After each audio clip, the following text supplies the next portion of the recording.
اس لڑکی کے والدین نے اس کی پرورش کی, اسے گریجویٹ بنایا, تعلیم کے اوپر خرچہ کیا, تو مہر ملنے کے بعد اس عورت کی وہ اپنی جائیداد ہو جاتی ہے.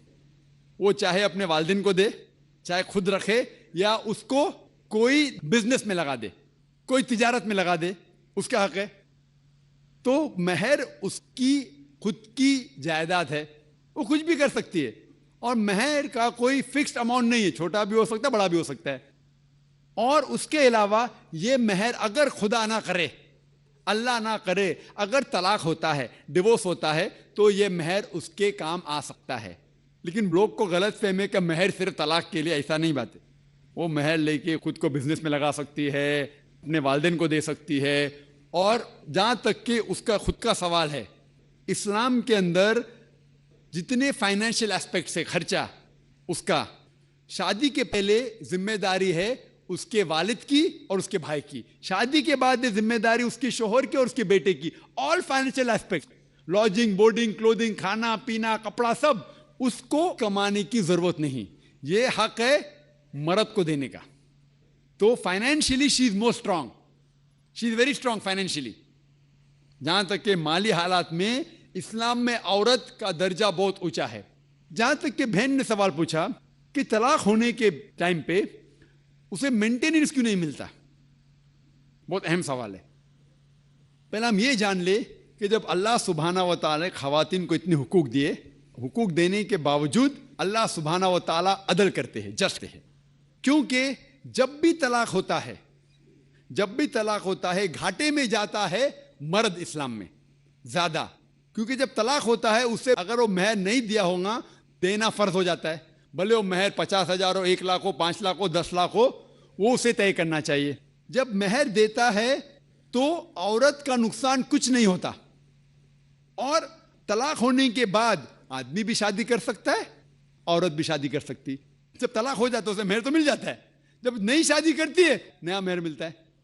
آپ سوچئے آدمی جب نیا شادی کرتا ہے اس کو نیا مہر دینے پڑتا ہے, تو آدمی نقصان میں ہے.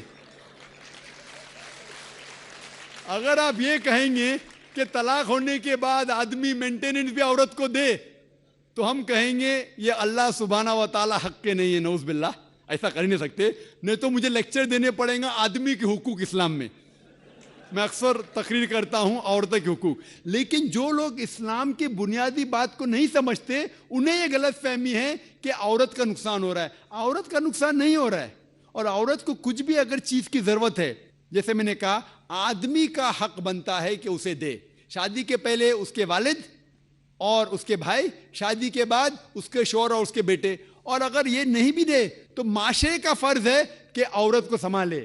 معاشرہ نہیں کر سکتا ہے, اگر اسلامک حکومت ہے, حکومت کا فرض ہے کہ عورت کو سنبھالے, اس کی پرورش کرے. یہ اسلام میں.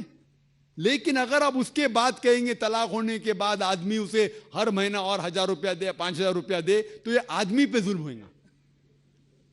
لیکن جو مہر طے ہوتا ہے شادی کے پہلے نکاح میں, کیا مجھے چاہیے 5 لاکھ روپیہ, اسے وہ سنبھال سکتی ہے.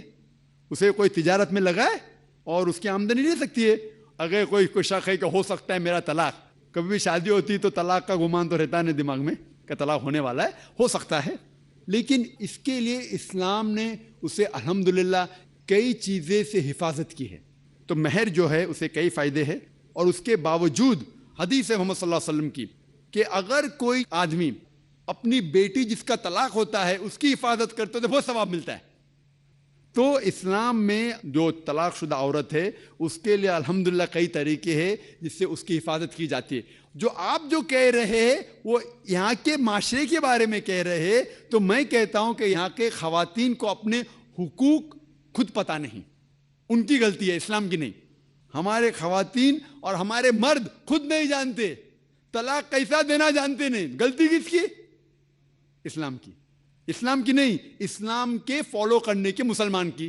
اگر آپ اسلام کو جاننا چاہتے ہیں تو مسلمان کو مت دیکھیے. جس طریقے سے آج میں نے کہا, آپ اگر مرسیڈیز کار کو جاننا چاہتے کتنی اچھی ہے, اگر کوئی ڈرائیور جو ڈرائیونگ نہیں جانتا ہے اس کے پیچھے بیٹھا اسٹیئرنگ ویل کے اوپر اور مرسیڈیز کار کو ٹھوک لیتا ہے, تو غلطی کس کی؟ مرسیڈیز کار کی کہ ڈرائیور کی؟ ڈرائیور کی. اسے مرسیڈیز کار چلانے آتا نہیں, تو اسی لیے اسلام کو اگر جاننا چاہیے تو آپ قرآن کو پڑھنا چاہیے اور صحیح حدیث کو.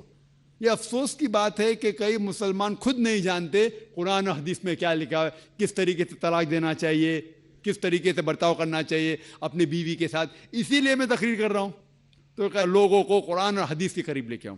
Hope that answers the question.